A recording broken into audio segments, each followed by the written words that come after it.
জাইমা রহমান আমাদের দেশের একমাত্র মেয়ে যে কিনা তার বাবার কাশি উঠলে পানি এগিয়ে দেয়। তাছাড়া আমাদের দেশের অন্যান্য মেয়েরা বাবার কাশি উঠলে আবার পানি এগিয়ে দেয় না। তারা পানির বদলে কেউ সিরাপ এগিয়ে দেয়, আবার কেউ বিশেষ প্রজাতির জিনিস এগিয়ে দেয়। এতেই কিন্তু প্রমাণিত হয় আমাদের দেশের এত শত মেয়ের ভিড়ে একমাত্র সাদামাটা ডিসেন্ট নম্র ভদ্র সুশীল পারিবারিক শিক্ষাওয়ালা মেয়ে হচ্ছে জাইমা রহমান। তবে আপনারা হয়তো জানেন না, তাদের উদ্দেশ্যে বলছি। তারেক রহমান কাশি দেওয়ার পর জাইমা রহমান পানির বোতল হাতে নিতে সময় লেগেছিল 7 সেকেন্ড। বোতলের মুখ খুলতে তার সময় লেগেছিল 20 সেকেন্ড, যা আমাদের দেশের বিভিন্ন শ্রেণীর মেয়েদের থেকে কম সময়। এতেই বোঝা যায় জিয়া পরিবার লন্ডনে থেকেও মেয়েকে কোন আদর্শে বড় করেছে। কিন্তু আপনি জানলে অবাক হবেন যে আপনার জীবন এতই ছোট যে জাইমা রহমানের পারিবারিক শিক্ষা দেখতে দেখতেই কাটিয়ে দেওয়া সম্ভব। কারণ তিনি এই পরিমাণ পারিবারিক শিক্ষা পেয়েছেন যা বাংলাদেশে থেকেও, বাংলাদেশের কালচারে বড় হয়েও অনেক মেয়ে এই ধরনের পারিবারিক শিক্ষা পায় নাই। আপনাদের তো কয়েকদিন আগে দেখিয়েছিলাম তারেক রহমানের স্ত্রীকে নিয়ে বানানো সাংবাদিকদের একটি সিরিজ,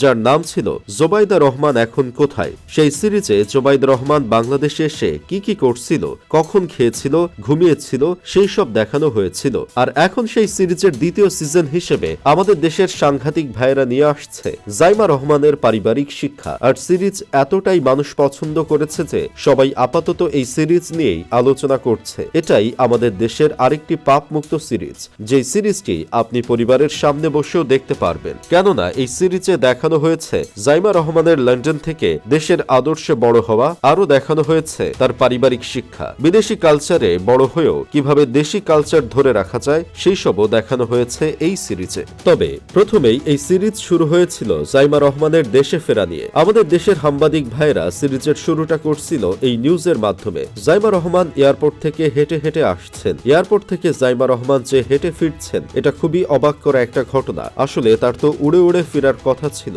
তারপর শুরু হলো তার সাদামাটা জীবন আর পোশাক নিয়ে চর্চা। তিনি বড় একজন নেতার মেয়ে হয়েও এমন সাধারণ জীবন যাপন করছেন, এটাই মূলত পারিবারিক শিক্ষা। তারপর সাংবাদিক ভাইরা নিউজ করলো বাবার কথায় কোরআন তেলাওয়াতের সময় মাথায় কাপড় দিলেন জাইমা রহমান। এখন শেষ পর্যন্ত তারা সিরিজে দেখিয়ে ফেললেন বাবা কাশলে কিভাবে পানি এগিয়ে দিলেন। এই সিরিজ দেখে আমাদের বাবা মায়েরা আমাদের বলা শুরু করছে, দেখ মেয়েটা লন্ডনে বড় হয়েও কত সুন্দর নম্র ভদ্র, আর তোরা দেশে বড় হওয়ার পরেও আদব কায়দা কিছু শিখোস নাই। তোদের গ্লাস নিয়ে খাইতে বললেই খাস না, আবার আমাদের এগিয়ে দিবি। এই সিরিজ সামাজিক যোগাযোগ মাধ্যমে দেখার পর থেকে তো আমার বন্ধু ভণ্ডবাহী 2 দিন ধরে বাড়িতে থাকতে পারছে না। কারণ প্রতি মুহূর্তে মুহূর্তে জাইমা রহমানের উদাহরণ টেনে এনে তার বাবা মা তাকে কথা শোনাচ্ছে। এই হলো আমাদের দেশের অবস্থা। আর এই তেল মারা সিরিজ বানানো সাংবাদিকদের দেখলেই বোঝা যায় এই দেশে কিছু হওয়া সহজ না হলেও একজন সাংবাদিক নামক সাংবাদিক হওয়া অনেক সহজ কাজ। এখানে তেল মেরে চুদলিংবং টাইপের নিউজ করার দক্ষতা আর একটি স্মার্টফোন থাকলেই